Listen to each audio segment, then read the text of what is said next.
ஒரு technician LG split ஏசியுடைய புளையரை கழட்டவே முடியல அப்படின்னு சொல்லிட்டு என்கிட்ட இதை எடுத்துகிட்டு வந்தார். இதை கொஞ்சம் கழட்டி கொடுங்கன்னு சொல்லியிருந்தாரு.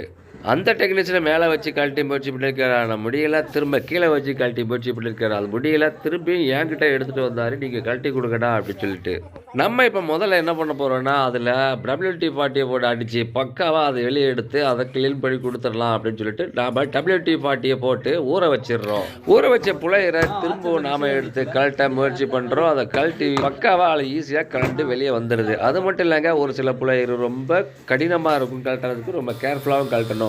இல்லைன்னா அது பொழக்குன்னு உடஞ்சி போயிடும். மோட்டர் போயிடுச்சுன்னா மோட்டரை கட் பண்ணி எடுத்துட்டு புளையரை மட்டும் காப்பாற்றிக்கலாம். ஒருவேளை புளையர் மட்டும் போயிருக்குன்னா நம்ம மோட்டரை காப்பாற்றுறதுக்கு புளையரை உடச்சி எடுத்துட்டு நாம் அந்த மோட்டரையும் காப்பாற்றிக்கலாம்.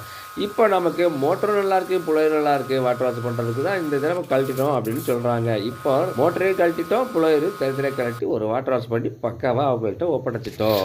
உங்களுக்கு இது போல் வேறு ஏதாவது ஒரு மோட்டரை கழட்டணும் அப்படின்னா நீங்களும் எடுத்துகிட்டு வாங்க. உங்களுக்கு கழட்டி பக்காவாக க்ளீன் பண்ணி கொடுத்துடலாம். இந்த இம்ப்ரூவ்மெண்ட்ஸ் உங்களுக்கு பிடிச்சதுன்னா தமிழ் சேனலை சப்ஸ்கிரைப் பண்ணிக்கலாம். நன்றி, வணக்கம்.